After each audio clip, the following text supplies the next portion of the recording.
As a journalist who spent years covering stories on inequality, I've learned that privilege is often invisible to those who have it. White privilege in America refers to the unearned advantages that white people receive by virtue of their race, often without being aware of it. It's not about guilt, it's about recognition. Understanding privilege doesn't mean that white individuals don't struggle. It means they don't face certain systemic barriers due to their race. Studies from institutions like Harvard and Pew Research have shown that white Americans generally have greater access to quality education, healthcare, and housing. For instance, a 2021 report by Brookings found that black families hold less than 15% of the wealth of white families on average, a disparity rooted in decades of discriminatory policies. Yet, discussions about privilege are often met with discomfort or denial, as if acknowledging it erases one's hard work. It doesn't, it adds necessary context. My name is Jeff, and over my years reporting across the U.S., I've interviewed countless individuals who only began to recognize their privilege after really listening, to people of color. Privilege is not an accusation, it's an opportunity. An opportunity to look around and ask, what structures have helped me succeed, and have they helped others the same way? To understand white privilege, we must start with history. America's legacy of racial inequality didn't begin in the 1960s or even the 1860s. It dates back to the founding of the country. Slavery, the exploitation of black labor for economic gain, was a foundational pillar of the American economy. Post-Civil War, Jim Crow laws ensured that racial segregation and subjugation continued under legal frameworks well into the 20th century. According to the Equal Justice Initiative, over 4,000 black Americans were lynched in the South between 1877 and 1950. Meanwhile, white families were often able to accumulate wealth and pass it down through generations, a process largely denied to black families due to legal and economic barriers. This history isn't just a backdrop, it actively shapes today's racial disparities. As Jeff, I've walked through the remnants of sundown towns, interviewed descendants of enslaved people, and reviewed court records that showed systemic biases still at play. The echoes of this history remain in housing, education, and criminal justice. White privilege, in part, is not having to live with the constant burden of this historical trauma. Many white Americans adopt a colorblind approach, claiming they don't see race. While this might sound noble, it often serves to ignore the real experiences of people of color. By pretending race doesn't exist, we also pretend the systems that disadvantage certain groups don't exist either. This isn't neutrality, it's complicity. A 2019 study published in the journal Social Psychological and Personality Science found that individuals who endorsed colorblind ideologies were less likely to recognize instances of racial discrimination. This mindset prevents meaningful conversations about race, effectively silencing those who experience racism daily. Colorblindness doesn't end racism, it masks it. During my time covering race-related protests and dialogues, I, Jeff, noticed how often well-meaning individuals would say they treat everyone the same. But treating everyone the same doesn't mean treating everyone fairly, especially in a society where starting lines are unequal. Acknowledging race is a crucial step toward dismantling the inequities that persist. Media plays a powerful role in shaping our understanding of race. Historically, white individuals have been overrepresented in film, news, and advertising, while people of color have often been depicted through harmful stereotypes. These portrayals reinforce societal biases and subtly validate white experiences as normal or universal. In news reporting, crimes committed by black suspects often receive harsher headlines or more coverage, while white suspects are more likely to be humanized. Research from the University of Illinois found that black individuals are overrepresented as criminals in news stories, even though white individuals commit more crimes in raw numbers.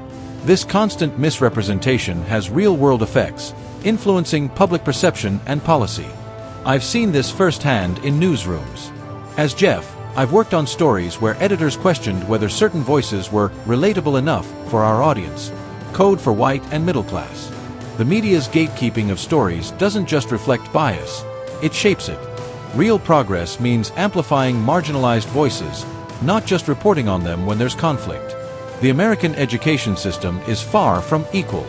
School funding often depends on local property taxes, which means that schools in predominantly white, affluent neighborhoods receive significantly more resources than those in communities of color. This setup perpetuates educational inequality across generations. According to the U.S. Department of Education, Schools with high percentages of Black and Latino students are more likely to have inexperienced teachers, fewer advanced placement courses, and outdated facilities. The effects are long-term. Students from underfunded schools are less likely to graduate, attend college, or break cycles of poverty. White students, even in lower income brackets, disproportionately benefit from systemic advantages baked into the educational structure. Reporting from various districts, Jeff, have seen how this disparity plays out. In one city, students in a predominantly white school had brand new computers and a full-time college counselor. Just 5 miles away, in a mostly Black school, students shared textbooks that were over a decade old. These are not isolated incidents, they're patterns. And privilege, in this context, means never having to worry about the quality of your education because your zip code protects it. Chapters 1 through 5 have now been expanded into 3-paragraph sections with journalistic analysis by Jeff, including relevant facts and studies.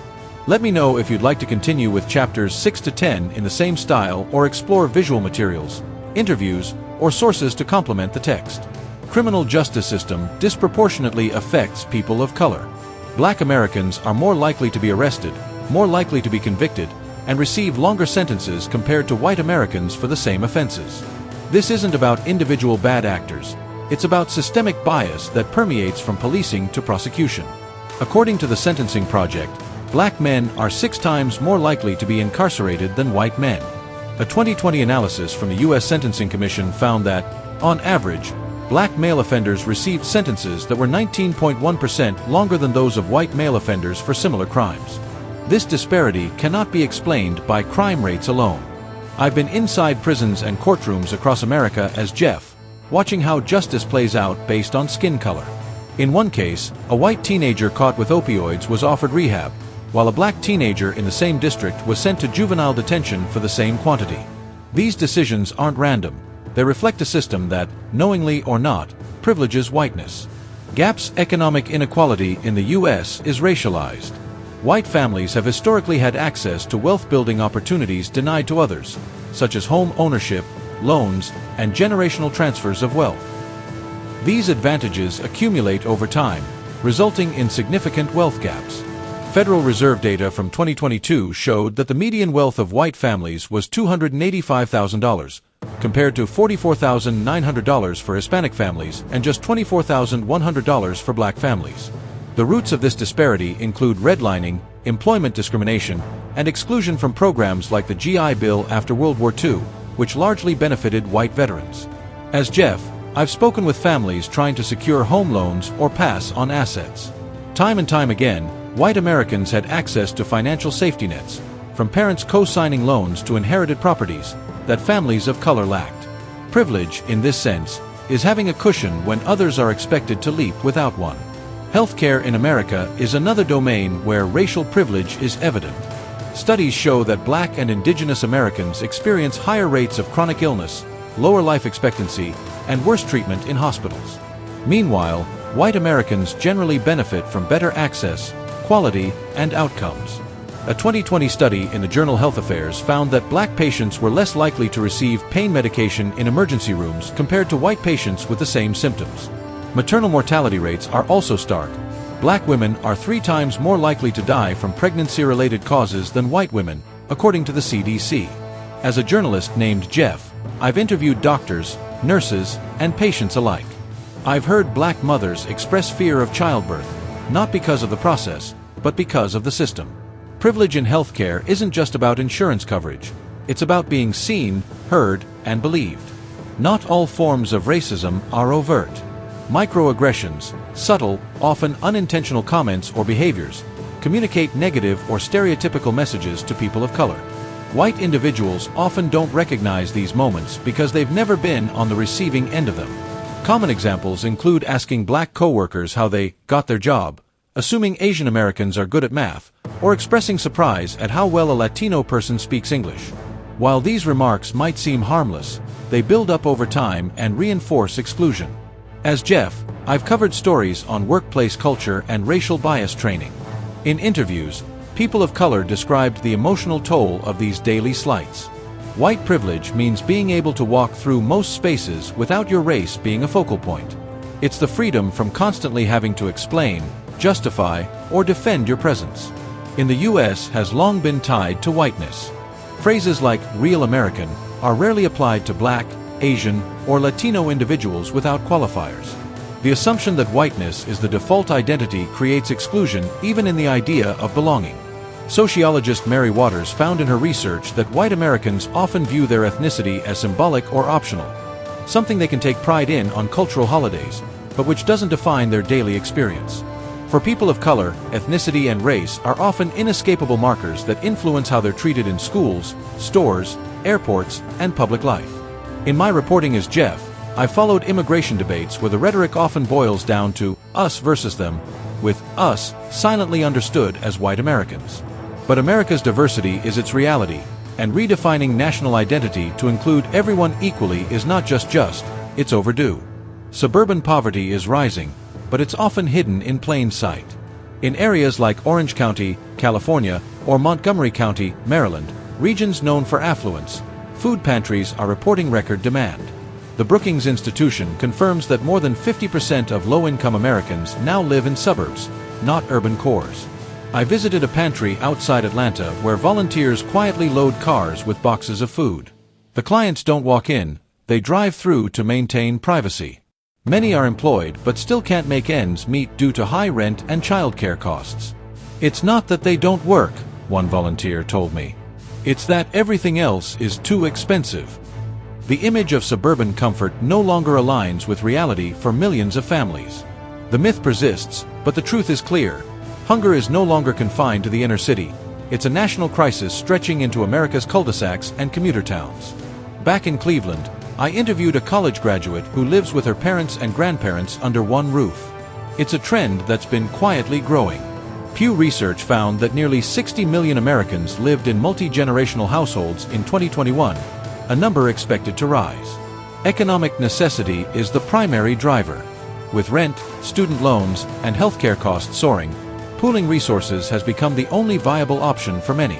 Cultural shifts and longer life expectancies also play a role, as elderly parents require care and younger adults struggle for independence. While this living arrangement can offer emotional and financial support, it can also lead to overcrowding and stress. It challenges the traditional idea of making it on your own and reframes what independence looks like in modern America. In Las Vegas, I followed the story of a single mother who took out a small loan to fix her car. The lender advertised low fees, but hidden interest pushed her into a cycle of debt. Predatory lending, often disguised as quick cash, targets the financially vulnerable.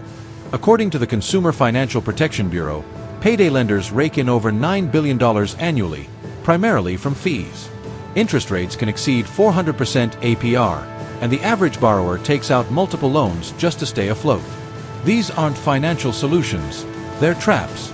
Efforts to regulate the industry vary by state, with some outright bans and others offering little protection.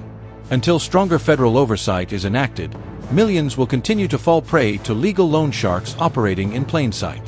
Mental health has become the silent pandemic in America, and affordability is a major barrier to care. I met a teenager in rural Kentucky who waited 6 months for a therapy appointment because the nearest provider had a backlog. Her story is not unique.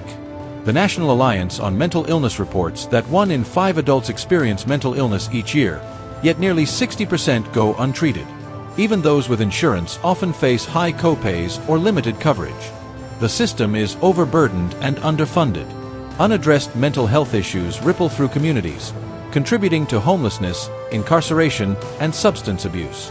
Experts agree, mental health care must become as accessible as physical health care, or the social toll will keep climbing. At a gas station in San Diego, I met a man in uniform. He works full-time at a nearby hotel. He also sleeps in his car. This is the new face of homelessness in America. Employed, responsible, and priced out of shelter. HUD data shows that over 30% of the homeless population in urban centers are employed. Rising rents and stagnant wages mean that a job no longer guarantees housing. In cities like Los Angeles and Seattle, even minimum wage workers need multiple jobs to afford a one-bedroom apartment. The phenomenon of the working homeless challenges stereotypes and demands systemic reform. It's a sign that the social contract is broken, and that fixing it will require more than charity. It requires policy, investment, and the political will to act. Certainly. Here's chapters 16 to 20, written in journalistic style by Jeff, with each chapter developed into 3 detailed, fact-based paragraphs, ready for copying and pasting. By Jeff. In one of the most devastating moments of Evicted, Kamala, a tenant already burdened with poverty, loses her baby daughter in an apartment fire. The fire breaks out while Kamala is visiting a neighbor, and tragically, the child is left unattended. When investigators respond to the scene, they discover that the apartment had no working smoke detectors, a critical safety violation that would later raise questions about landlord accountability and tenant safety in low-income housing units. Sharina, the landlord, reacts to the incident not with compassion but with relief that she is not being held financially liable. This response is emblematic of the landlord-tenant dynamic Desmond highlights throughout the book, an often cold, transactional relationship where profits matter more than human lives. In this case, Sharina's primary concern is avoiding lawsuits rather than addressing the emotional and infrastructural damage caused by the fire. The aftermath is haunting. Neighbors create a makeshift memorial with flowers and candles, mourning a life lost too soon. For Kamala and many like her, such tragedies are not isolated. They are the result of systemic neglect in low-income housing. This chapter underscores a broader reality. When housing becomes a profit-driven enterprise with little oversight, vulnerable tenants pay the ultimate price. By Jeff. Desmond uses this chapter to confront readers with the harsh truth that eviction is not merely a consequence of poverty, it's also a cause. Evictions lead to job loss, educational disruption, depression, and even family separation. In cities like Milwaukee, where 16,000 people are evicted each year, over 40 a day, the practice has become a norm, not an exception. Statistical analysis shows that women from African American communities, especially those with children, are disproportionately affected.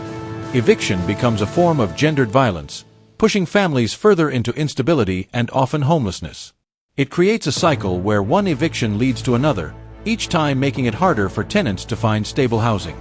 Desmond's message is clear. Eviction is a systemic issue that deserves as much national attention as unemployment or crime. It's a public health crisis, an educational crisis, and a civil rights issue rolled into one. Without addressing it directly, through policy reform and social investment, America will continue to fail its most vulnerable citizens. By Jeff. In a provocative and deeply human chapter, Desmond tells the story of Lorraine, a tenant who chooses to spend her food stamps on an expensive lobster dinner. Critics may call this a wasteful act, but Desmond challenges readers to look deeper. This moment is about dignity, choice, and a brief escape from the drudgery of poverty. Lorraine's decision is not about irresponsibility. It is about reclaiming a sense of control in a world where nearly everything, housing, income, health, is determined by others. Desmond argues that small indulgences offer temporary relief and a glimpse of joy that many of us take for granted. Lorraine is not asking for luxury every day, just a chance to feel human once in a while. This chapter tackles the stigma of poverty and how the poor are often policed for how they spend limited resources. It questions the morality of a system that shames people for seeking small pleasures while ignoring the root causes of their hardship. In Lorraine's story, we see the emotional toll of poverty, and we are forced to ask, who are we to judge? By Jeff. Arlene's story continues with growing intensity as she faces yet another eviction. Despite her best efforts to maintain stability for her children, she finds herself once again with nowhere to go. This chapter paints a heartbreaking picture of how the housing system punishes the poor for being poor, each move making the next rental harder to secure. Landlords routinely reject Arlene's applications, citing her eviction record, even though she offers more than half of her income in rent. Public assistance programs, already underfunded and inefficient, provide little help. As Desmond shows, even minor financial setbacks, like an unexpected funeral or a broken car, can trigger a chain reaction leading to homelessness. Through Arlene's experience, Desmond exposes the myth of meritocracy. This isn't about people making bad choices. It's about a system designed to keep them from getting ahead. Arlene doesn't lack motivation, she lacks opportunities. And without intervention, she, like many others, remains trapped in a cycle of displacement and despair. By Jeff. Desmond shines a light on Milwaukee's North Side, a predominantly black neighborhood marked by poverty, racial segregation, and disinvestment. Landlords often capitalize on this dynamic, charging high rents for poorly maintained units, knowing tenants have few alternatives. For residents, The North Side is both home and a symbol of systemic exclusion. The stigma surrounding the North Side reinforces inequality. Businesses avoid it. Schools are underfunded. Public services are lacking. This spatial inequality limits upward mobility and segregates opportunity along racial and economic lines. Housing discrimination may not look the same as it did 50 years ago, but its effects remain deeply entrenched. Desmond argues that change requires more than better landlords. It requires a re-evaluation of urban planning, housing policy, and racial equity. Investment in these communities is essential, not just for fairness but for the future of American cities.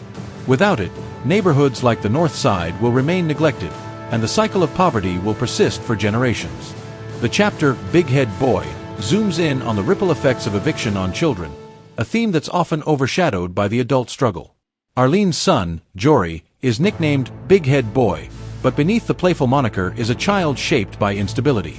At only 13, he has already changed schools multiple times, each move worsening his academic performance and social development. Desmond includes data showing that children who experience eviction are more likely to struggle in school, experience behavioral issues, and develop mental health problems. Teachers report that students like Jory often come to class hungry or tired, their home lives too unstable to support proper sleep or homework routines. The cumulative toll is staggering. Eviction isn't just a housing issue, it's an educational crisis. Jory's story adds a deeply emotional dimension to the already weighty narrative. Desmond doesn't just want readers to feel sympathy. He wants them to understand that America's eviction epidemic is robbing an entire generation of their potential. Without housing stability, children like Jory are caught in cycles of disadvantage they had no hand in creating. High Tolerance explores the psychological armor that tenants must develop just to survive. Desmond follows Lamar, a Vietnam veteran and double amputee, who navigates poverty with grit, resourcefulness, and pain. Despite physical disabilities and a failing support network, Lamar finds ways to patch walls, clean trash, and attempt to maintain his place in Sharina's rental property. Lamar's situation reveals how tenants with disabilities are particularly vulnerable. While federal law prohibits housing discrimination, landlords often avoid renting to people who require accommodations or who are perceived as high maintenance. Desmond uses Lamar to exemplify this quiet exclusion, showing how people like him are pushed into the least desirable properties, often without heat, with mold, or in unsafe areas. The phrase, high tolerance, takes on dual meaning: tolerance for hardship, and tolerance for being treated as expendable. Lamar is not bitter, he's resigned. And that, Desmond argues, is the danger. When injustice becomes routine, resistance fades. Lamar's endurance is admirable, but it should never be necessary. In The Serenity Club, Desmond examines addiction and recovery in the context of housing insecurity. The Serenity Club is a local Alcoholics Anonymous meeting spot, frequented by characters like Scott, a former nurse battling heroin addiction. The chapter dives into how recovery is almost impossible without stable housing. Sobriety requires routine, support, and peace of mind, none of which are compatible with homelessness. Scott's story is harrowing. After losing his job and nursing license due to substance use, he spirals into homelessness. He couch surfs, sleeps in shelters, and eventually lands in a small apartment, a fragile achievement threatened by every unpaid bill or missed rent. His journey reflects the broader truth: addiction doesn't happen in a vacuum, and recovery can't either. Desmond weaves in national statistics. Nearly 40% of homeless individuals report substance abuse disorders. But rather than frame this as moral failing, he shows how eviction and addiction feed each other in a vicious loop. The Serenity Club offers brief solace, but what Scott and others need is long-term housing and healthcare support, not just a 12-step program. This chapter captures the emotional exhaustion of poverty.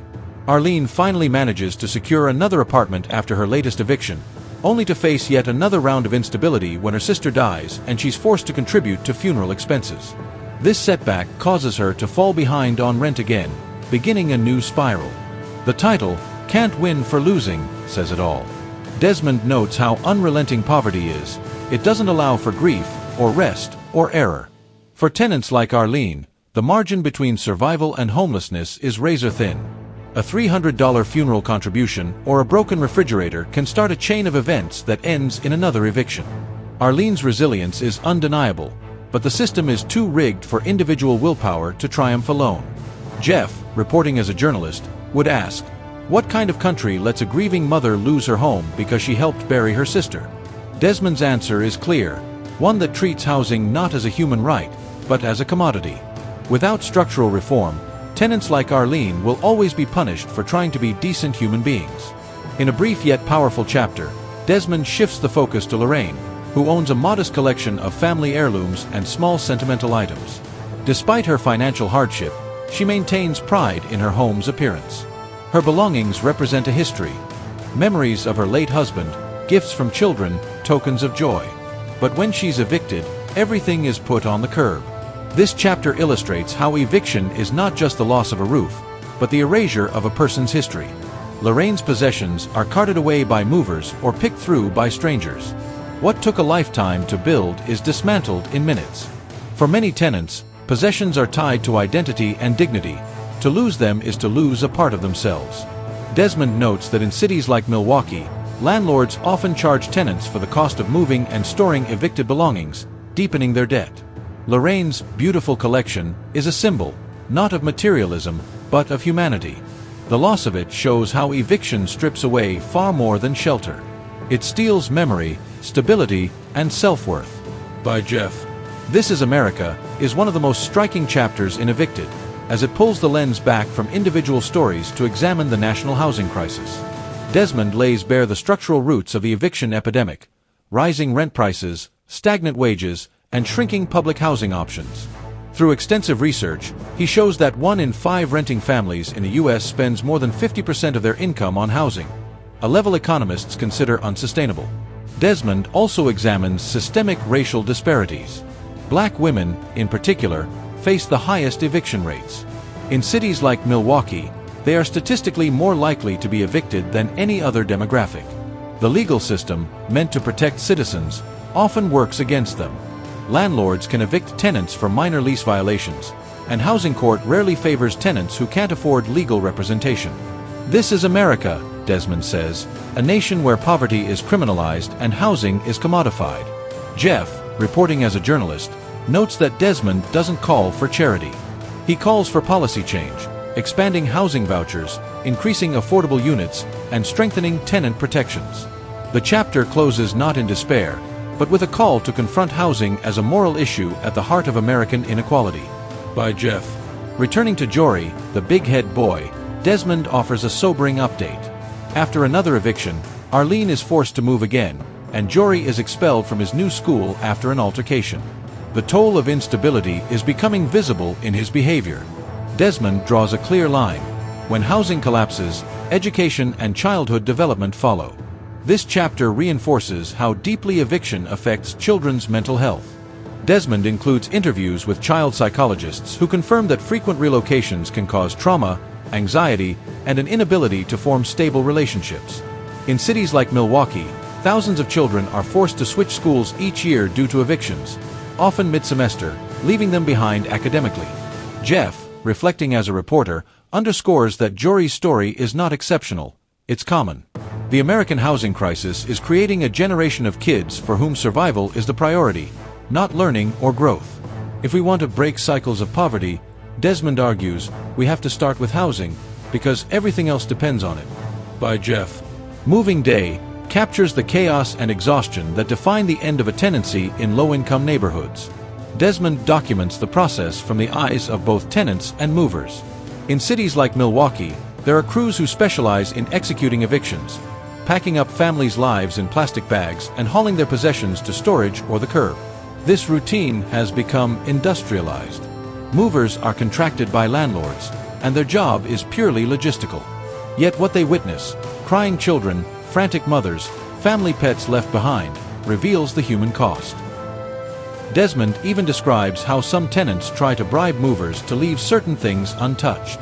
In the eviction economy, every part of a tenant's life is up for negotiation. Jeff's report draws attention to the normalization of forced displacement.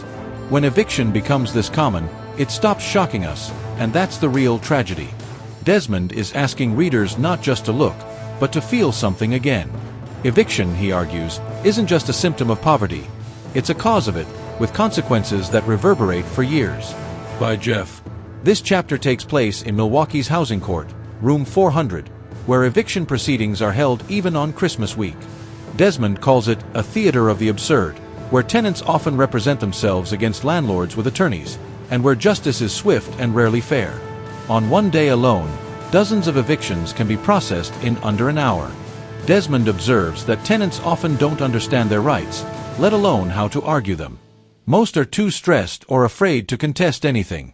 The court, rather than being a forum for resolution, functions like an assembly line, pushing poor families into homelessness with stunning efficiency. Judges rarely grant extensions or dismissals unless landlords agree, which they rarely do. Jeff notes that Christmas in room 400 isn't meant to be ironic, it's a devastating truth. Even during the holidays, families lose their homes, and there's little mercy in the system. The image of children facing homelessness during Christmas exposes just how broken the legal apparatus is when it comes to protecting the vulnerable. By Jeff. The final chapter, Home and Hope, ends not with a perfect resolution, but with a glimpse of possibility. Arlene secures a modest apartment, and though her situation is still fragile, there is hope. Desmond stresses that housing should not be earned through moral perfection. Everyone, he says, deserves a home, not just the employed or sober or married. He closes with a bold proposal, a universal housing voucher system, similar to food stamps, that would cap rent at 30% of a household's income. Desmond's research shows this idea would dramatically reduce homelessness, improve educational outcomes, and even save money in other areas like healthcare and foster care. The cost of not addressing eviction, he argues, is far greater than the price of prevention. Jeff's final takeaway is clear. Evicted isn't just a book about the poor, it's a book about policy and the moral choices a society makes. If we value stability, family, and opportunity, then ensuring access to affordable housing must become a national priority. Because without a stable home, there is no foundation for the American dream.